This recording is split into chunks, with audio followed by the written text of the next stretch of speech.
Bonsoir, nous sommes le jeudi 10 mars 2022. Vous regardez À l'air libre, la quotidienne de Mediapart. Bienvenue au sommaire de cette émission, l'urgence climatique après la publication du rapport du GIEC et à 2 jours d'une nouvelle marche pour le climat.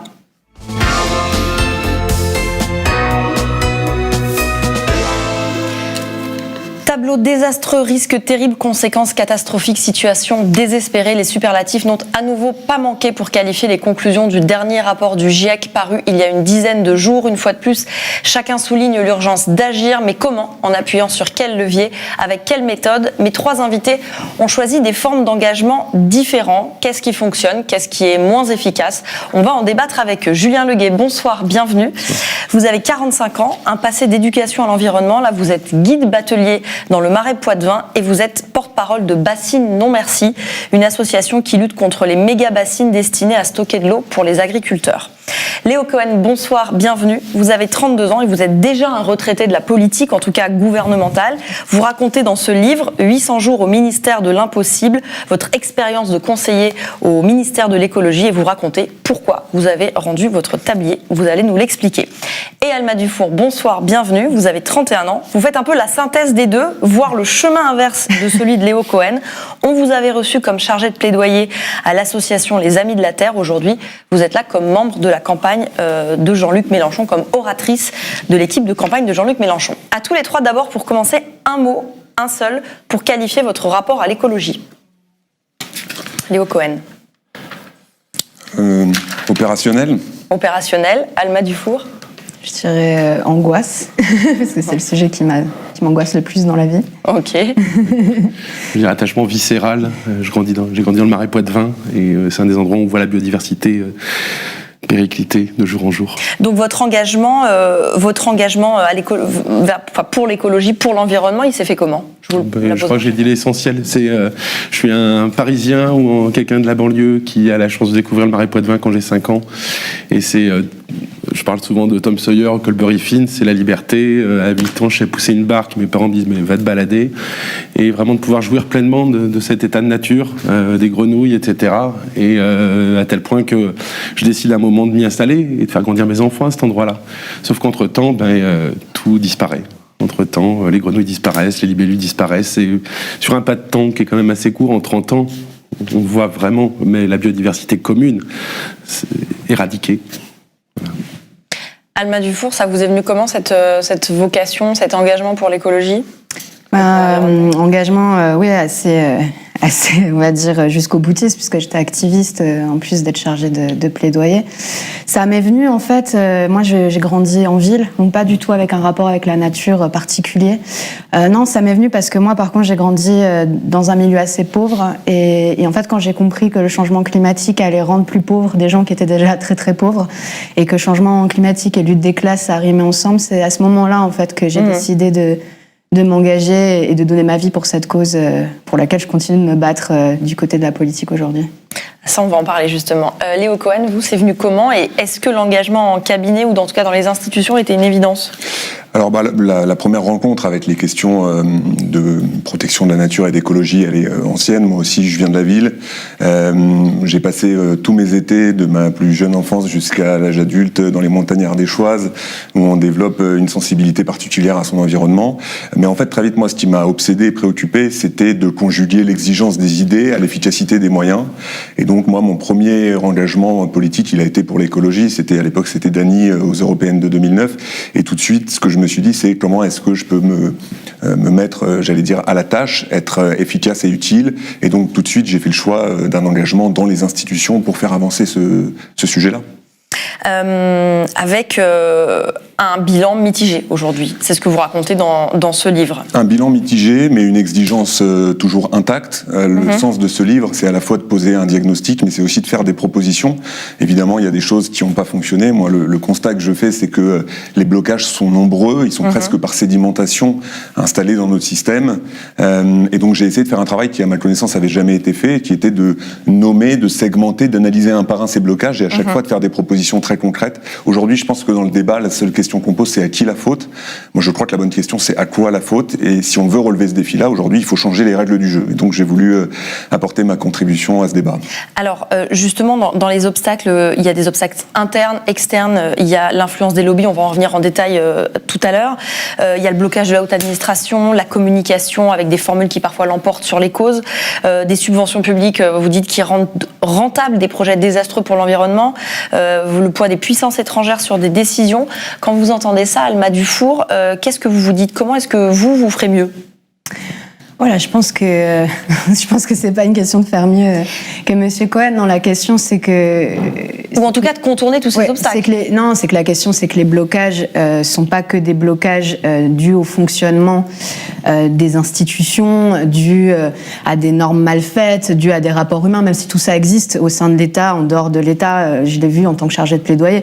Non, je pense que les blocages ils vont bien plus loin que ça, et c'est pour ça d'ailleurs que j'ai choisi de sauter le pas vers un mouvement politique dans une dynamique électorale, donc pas n'importe quand.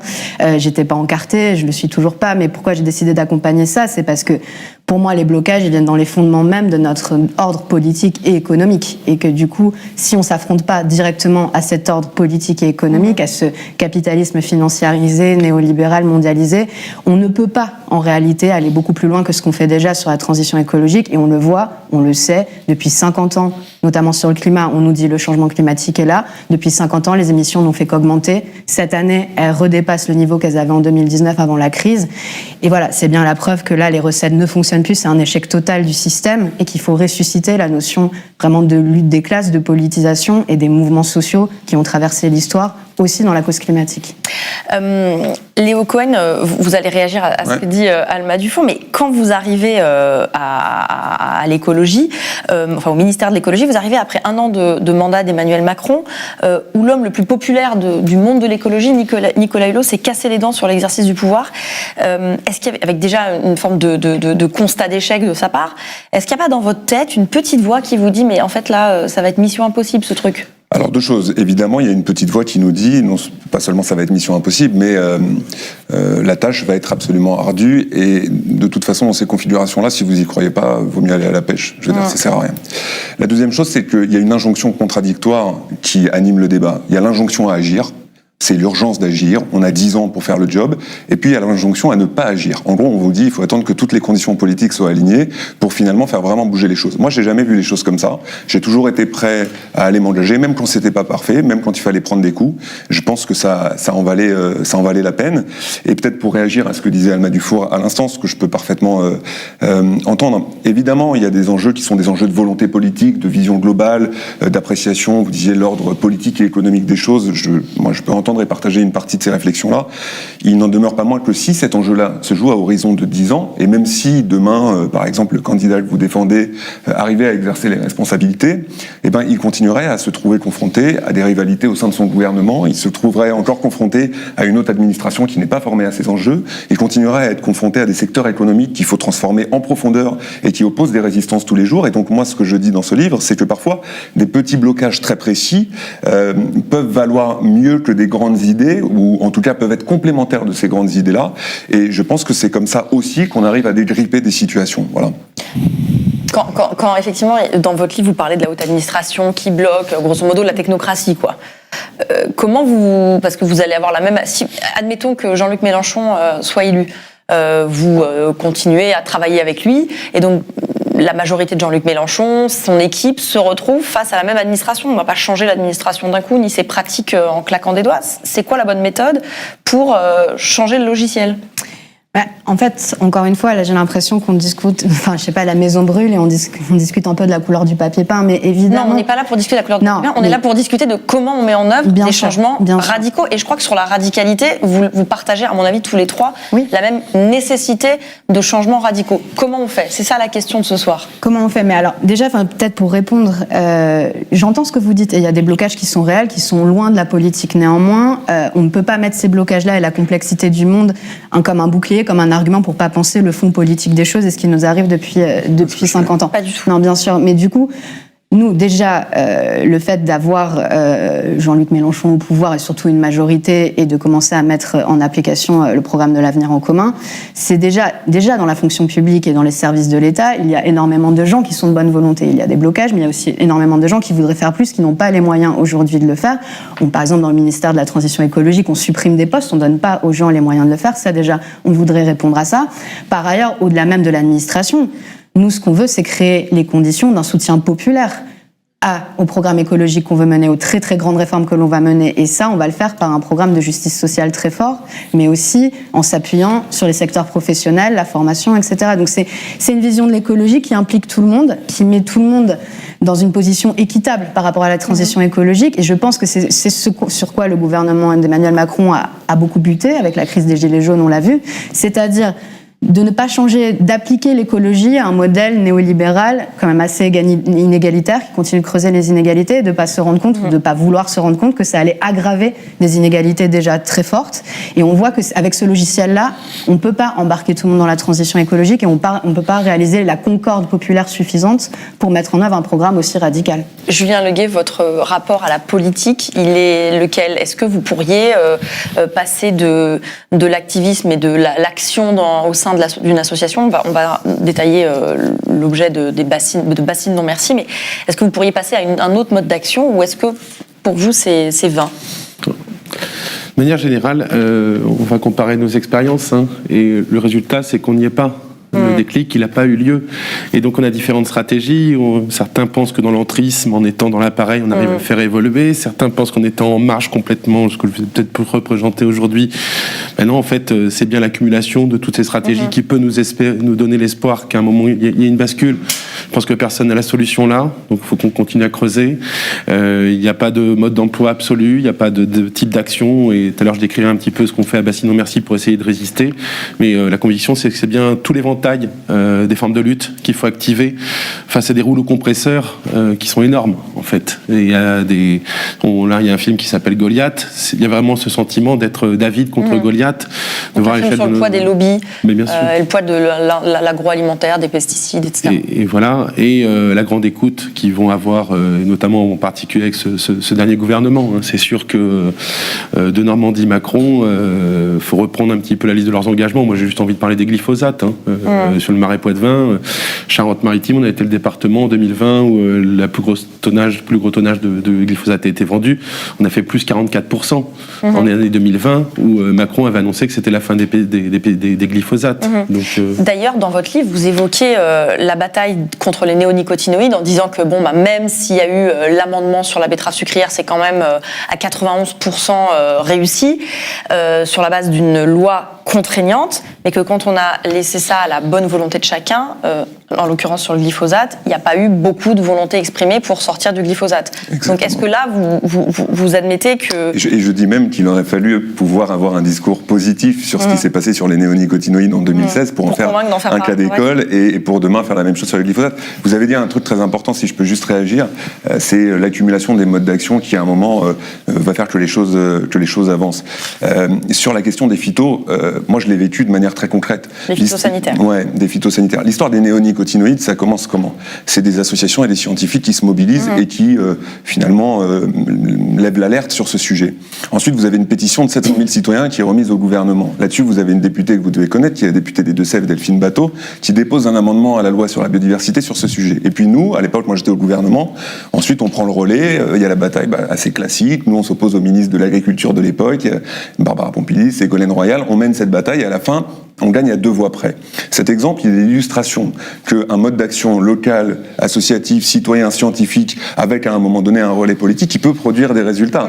Donc moi, je vois pas tellement d'opposition, de concurrence entre nos registres, mais effectivement, la nécessité d'additionner les forces. Mais alors justement, est-ce qu'il n'y a pas quelque chose quand même qui peut vous différencier ?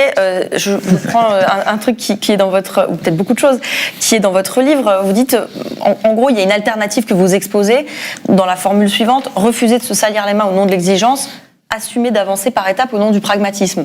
Est-ce que c'est un peu le dilemme auquel vous allez, vous, par exemple, être confronté à un moment si Jean-Luc Mélenchon accédait au pouvoir ? Encore une fois, pour revenir Ou est-ce que c'est aussi les questions que vous posez Je vais vous donner un exemple, parce que c'est évidemment qu'il y a des blocages, évidemment que personne n'a de baguette magique, et qu'on soit Jean-Luc Mélenchon, et surtout, au lieu de parler de Jean-Luc Mélenchon, je vais parler du programme de l'avenir en commun.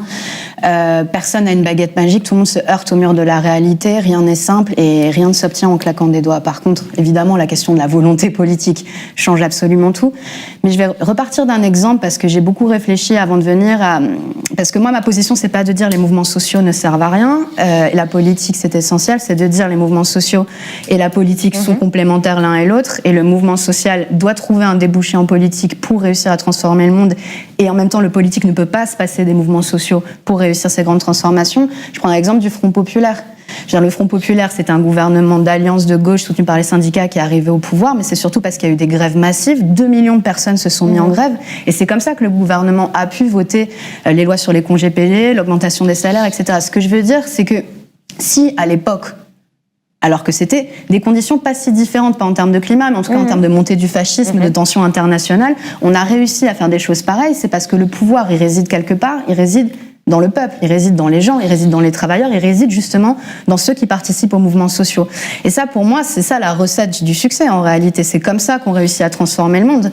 Et dans l'administration, s'il y a des grands mouvements sociaux dans les industries, chez les gens, chez les citoyens, qui accompagnent un grand programme de changement, les gens suivront. Les entreprises seront obligées de suivre. Y compris les mouvements, les actions de désobéissance civile, ce sera quelque chose que vous serez en mesure de soutenir toujours. Moi, je condamnerai jamais le militantisme, même illégal, parce que la légitimité et la légalité sont deux choses différentes. J'ai moi-même été en procès. À l'époque, on a été soutenu par des gens de l'Union populaire, évidemment du moment que ça s'exerce pas avec violence, que l'on ne menace personne. Donc tout comme les bassines, oui, je pense que le gouvernement, si on était élu, serait à l'écoute, en soutien, et n'adopterait pas les mêmes politiques répressives des mouvements sociaux qu'on a vues sous le gouvernement d'Emmanuel Macron, mais avant sous le gouvernement de M. Hollande. Alors on va parler des bassines justement. Oui. Allons-y. Donc vous, Julien Leguet, vous avez fait le choix d'un engagement, d'un activisme pur et dur, enfin je sais pas si c'est pur et dur, mais tout simplement. Pour comprendre de quoi on parle, on va regarder en images ce que vous appelez donc les désarmements ou encore les démantèlements. Par exemple, le 6 novembre 2021 à Mosée-le-Mignon dans les Deux-Sèvres, une mobilisation pour dénoncer donc ces méga-bassines de l'agro-industrie, une manifestation qui était par ailleurs interdite, avec un objectif, vider la bassine, et ce fut chose faite.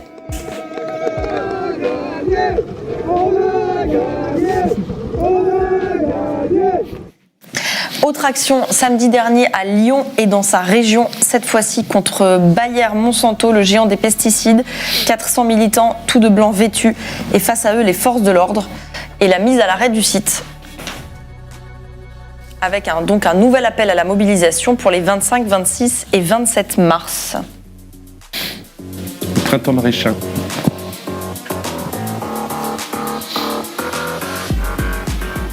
Et donc toujours dans les Deux-Sèvres à la Rochénard, c'est ça ? Tout à fait, du 25 au 27 mars. Voilà. Votre mouvement, est-ce qu'il a vocation à disparaître si les bassines étaient interdites, ou est-ce qu'au contraire la lutte citoyenne doit continuer sur d'autres aspects de la défense de l'environnement, un peu comme un contre-pouvoir, une vigie, une alerte, un peu toujours présente pour ceux et celles qui nous gouvernent et qui pourraient parfois être pris dans des contingences, dans un pragmatisme, dans des vents contraires? Déjà, il faut dire ce qu'il est, ce mouvement, parce que moi je veux bien, radical, etc. Déjà, ce mouvement, il est un collectif citoyen informel. On n'a pas d'assos, il n'y a pas de statut. Je voulais parler de radicalité dans l'engagement, pas forcément pas un gros mot du tout dans ma bouche. On y vient. Il est surtout un agglomérat de plein de citoyens qui rentrent avec plein de portes d'entrée. Il y a des pêcheurs, il y a des paysans, il y a des consommateurs. De toute façon, ce projet de bassine, il est critiquable par tous les bouts qu'on le prenne. Et c'est également un agglomérat de plein d'organisations très diverses et variées. En fait, le collectif citoyen Bassine Non Merci, c'est surtout une méga alliance où on rentre et on sort à volonté. Et on n'a aucun souci à travailler avec les syndicats, au contraire. Et d'ailleurs, je sors, là ce matin, j'étais avec les camarades du Bureau national de Solidaire qui appellent à la manifestation. Les camarades de la CGT appellent à la manifestation, et on a de très bonnes relations avec les partis, ELV, la France Insoumise, le NPA, le PCF chez nous. La République En Marche. Comment ? La République En Marche. La République En Marche, non, bizarrement, hein, ils ont peut-être une oreille plus attentive pour les propositions de la FNSEA ou de la coordination rurale, mais en tout cas, non. Et voilà, donc déjà il y a cette diversité qui en tant que telle, quand on parle de convergence, on y est vraiment sur notre territoire. Et c'est évident qu'on va gagner cette lutte. On va tout mettre en œuvre parce que c'est juste pas tolérable. Parce que là, les 16 bassines qui sont en projet autour de chez nous, c'est bien la volonté de les multiplier. On est bien le secteur test avant généralisation du dispositif à l'ensemble du territoire national. Et c'est pas qu'une vue de l'esprit. Il suffit de reprendre les déclarations de Jean Castex le 1er février, qui, dans le cadre des conclusions du Varenne agricole de l'eau et de l'adaptation au réchauffement climatique, annonçait qu'il y avait 200 millions d'euros qui allaient être mis sur la table. Et toutes les procédures qui font qu'aujourd'hui, pour faire des bassines, il faut 3-4 ans, parce que forcément, il faut faire des études d'impact, pour voir s'il n'y a pas un effet sur le milieu, etc. Ben, tout ça va passer à la trappe et en un an, les bassines vont pouvoir sortir. Et concrètement, depuis un mois, c'est ce qu'on apprend. Il y a des bassines qui ont poussé dans le Berry, il y en a qui sont en programme en Bretagne. En fait, c'est vraiment ce que présente le gouvernement Macron comme la solution à l'adaptation au réchauffement climatique. Si on stocke de l'eau en hiver, ce sur quoi c'est un principe pas forcément stupide, mais la vraie question derrière, c'est où est-ce qu'on prend la flotte? Si c'est pour prendre l'eau dans les nappes phréatiques, qui sont déjà des réserves constituées, et pour les exposer à la chaleur, à l'évaporation, c'est juste absolument stupide. Et puis derrière ça, le fait de la prendre de la nappe qui est une réserve commune, qui sert à tous, et à l'eau potable, et au milieu naturel, et à l'eau agricole aussi, le fait qu'elle soit mise en réserve dans la bassine pendant l'hiver, à partir de ce moment-là, elle est privatisée. Et à partir de ce moment-là, quel que soit le climat qu'il y aura l'été, on peut être certain que même sous le grand soleil, ils arroseront le maïs en plein soleil, il n'y aura pas de problème. Donc, ce genre d'action, vous qui êtes passé en cabinet, c'est perçu comment dans un ministère? C'est-à-dire, est-ce que ça, tout comme les décrocheurs ou encore les plus pionniers, les faucheurs d'OGM, est-ce que ça, c'est une épine dans le pied d'un ministère de l'écologie? Est-ce qu'on discute avec? Comment, à votre avis, ça peut être perçu aujourd'hui? Tout dépend des actions, de la nature, des modalités, de comment ça se passe. Je veux dire, quand vous incarnez le gouvernement, vous demandez à ce que la loi soit respectée, et puis c'est un peu la règle qui s'applique à tout le monde. Donc voilà, à partir de là, moi je connais pas le mode, les manifestations que vous mobilisez, etc. Bref, pour moi c'est pas le fond du sujet. Ce qui est intéressant dans ce que vous soulevez, et ça fait lien aussi avec ce que vous disiez tout à l'heure, c'est que en fait sur ces sujets comme sur tous ceux qui concernent la transition écologique, on va être confronté à toutes les contradictions du corps social. Concrètement, tout à l'heure vous avez dit la volonté politique change tout. Elle change beaucoup, mais elle ne change pas tout parce que sur la spécificité de ce défi-là, à chaque fois on va être confronté aux contradictions du corps social. Je me suis intéressé un petit peu pour la préparation de mon livre à la politique de l'eau, qui n'était pas du tout un sujet que je suivais spécifiquement quand j'étais au ministère, et notamment dans une région de la France qui est celle du Sud-Ouest, où ce que nous disent les études officielles aujourd'hui, c'est que si on ne fait rien, en 2050, il nous manquera 1,2 milliard de mètres cubes d'eau. Concrètement, pour vous donner un ordre de grandeur, peut-être que vous confirmerez ou que vous infirmerez mes chiffres, pour vous donner un ordre de grandeur, ça représente à peu près ce que consomment 22 millions de Français à l'échelle d'une année. Et si on prend la question d'une bassine, je ne sais pas si aujourd'hui il y a une proximité avec la FNSEA ou la coordination rurale. Je sais que moi, quand j'étais au cabinet, par exemple, on a fait arrêter le projet illégal de la retenue de Caussade, que vous devez connaître en Lot-et-Garonne, et qui a conduit à des peines de prison pour les personnes qui ont été à l'origine de ça. Mais ce que je veux dire, c'est que... Qui est construite et qui fonctionne. Qui est construite, mais qui a vocation à être démantelée et, je l'espère, remise en état. En tout cas, si la loi s'applique, y compris pour les peines liées au délit à l'égard de l'environnement. Mais ce que je veux vous dire, c'est que si on veut comparer ce qui concerne une bassine avec les enjeux que je viens d'évoquer, ça veut dire que 1,2 milliard de mètres cubes d'eau, ça représente 2500 bassines.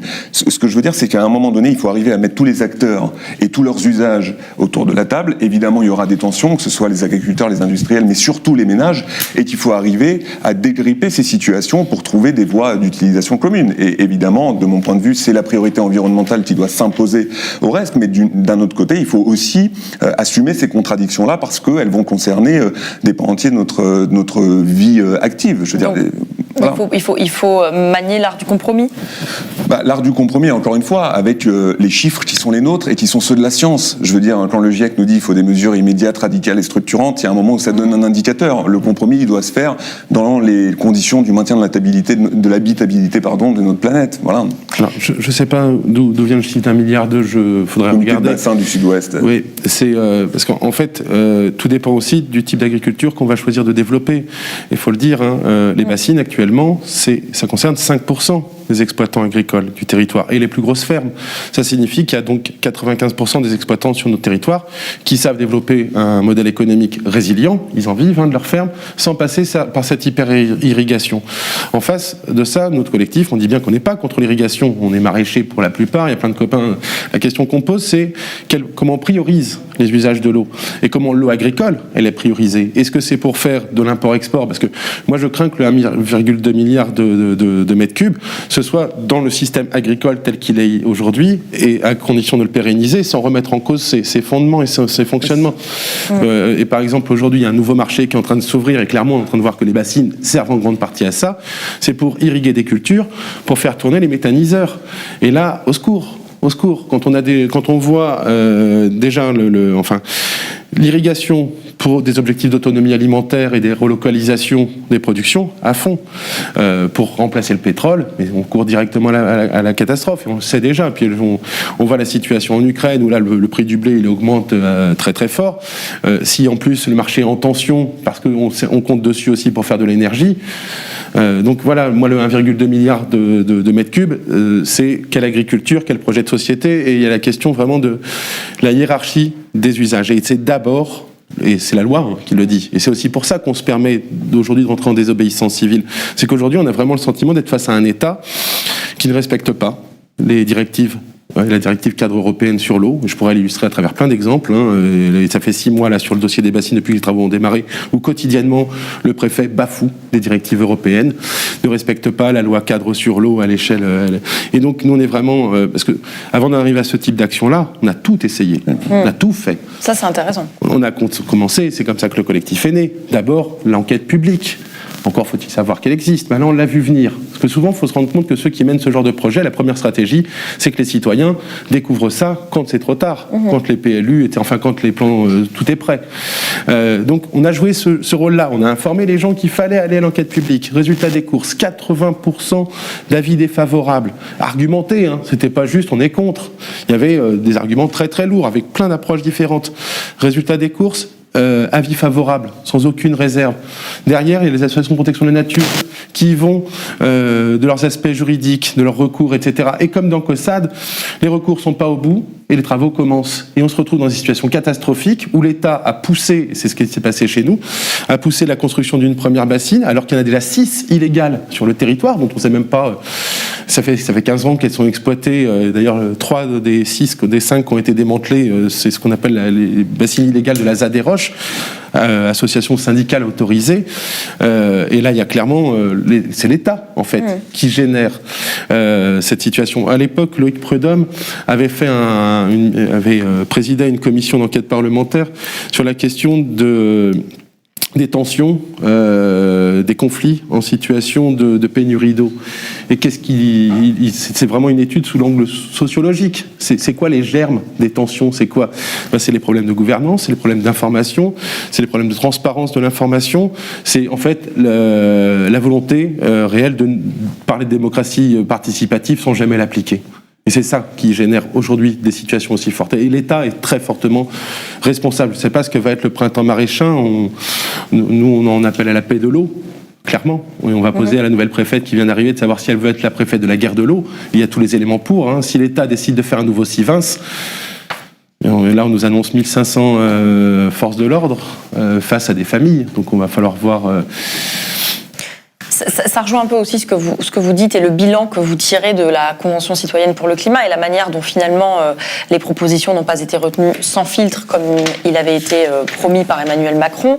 Le fait aussi que cette Convention citoyenne pour le climat, elle a parfois un rôle un peu de plan B, quoi. Je pense à ce que vous racontez sur les passoires énergétiques. On ne sait pas trop quoi en faire, alors on refile la patate chaude, on renvoie au calendrier grec. Enfin, j'exagère, à plus tard et on file la patate chaude aux citoyens de la Convention citoyenne pour le climat.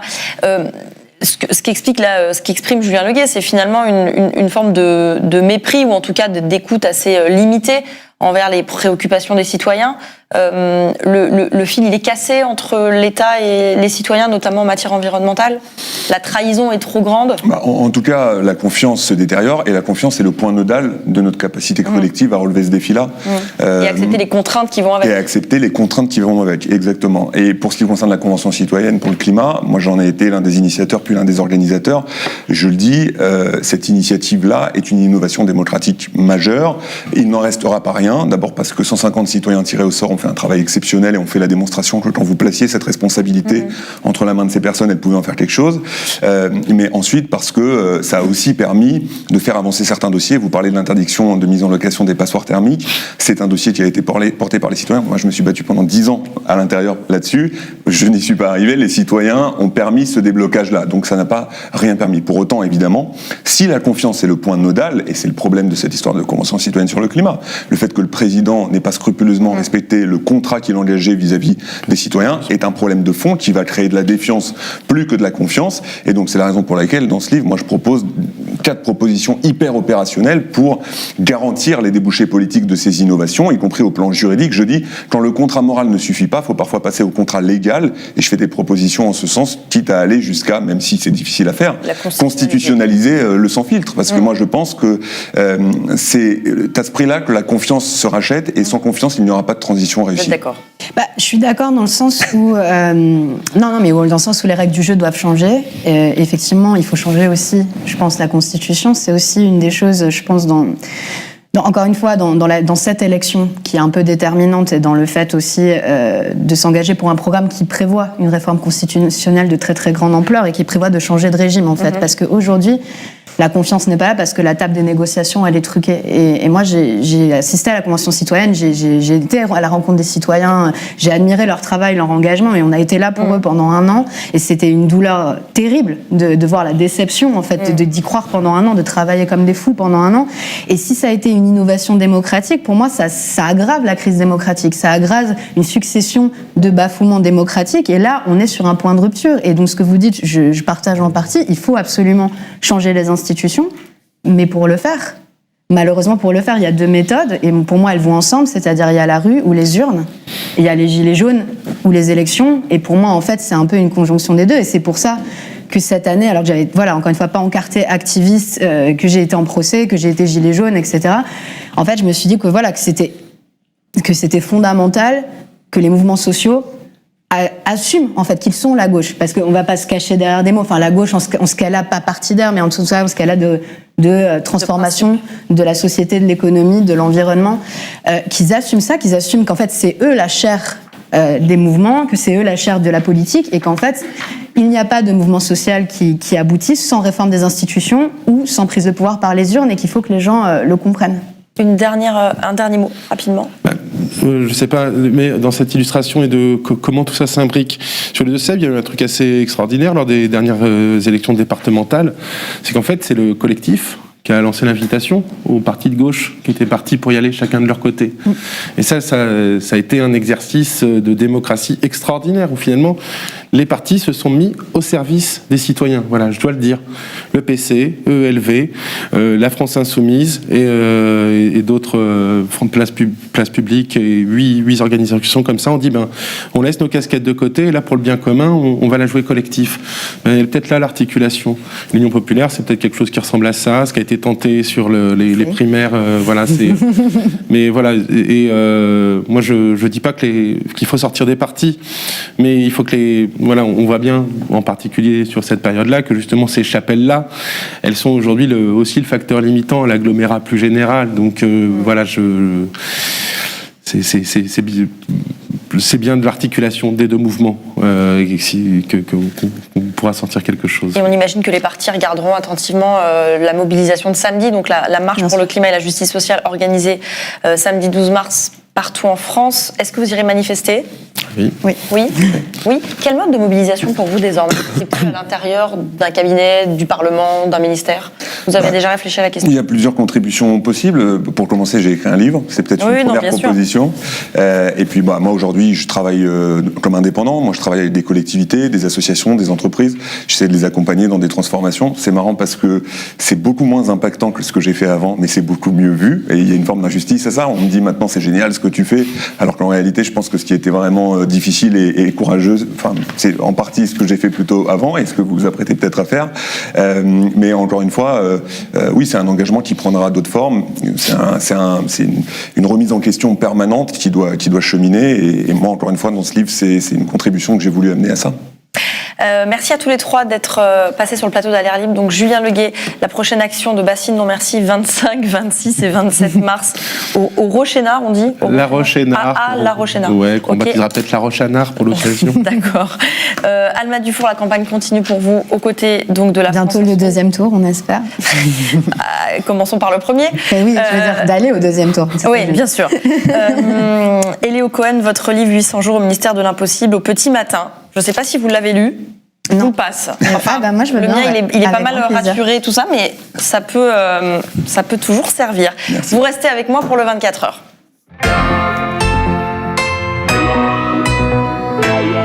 Si vous n'avez pas lu Mediapart depuis 24 heures, petite séance de rattrapage. La guerre en Ukraine d'abord et ses conséquences en France. Le service enquête de Mediapart raconte 4 histoires emblématiques de l'influence des oligarques russes, où l'on retrouve pêle-mêle le Rassemblement national, Nicolas Sarkozy, Alexandre Benalla et l'actuel ministre de la Justice, Éric Dupond-Moretti. Ukraine toujours, Romaric Gaudin s'est penché sur les fondements économiques de la guerre. Plus qu'un conflit entre deux modèles de capitalisme, la guerre livrée à l'Ukraine répond aux besoins de nouvelles ressources et de nouveaux marchés. Enfin, présidentielle en France, Ilyes Ramdani décrit la déprime généralisée dans l'entourage de Valérie Pécresse. Plusieurs élus racontent leur chemin de croix alors que la campagne de la candidate LR patine. Vendredi, dans ce studio, il sera à nouveau question de la campagne présidentielle. Le géographe Jean Rivière, auteur de L'illusion du vote bobo, démontre quelques idées reçues sur le vote des grands centres urbains. Samedi, documentaire, L'Empire de la perfection de Julien Faro, un film sur le génie du jeu de McEnroe et la tragédie de 84. Les plus jeunes n'auront qu'à le regarder samedi. Dimanche, enfin, le podcast Esprit critique, où on parlera littérature avec notamment Antipolis de Nina Léger et le marathon de Jean-Claude de Cyril Martinez.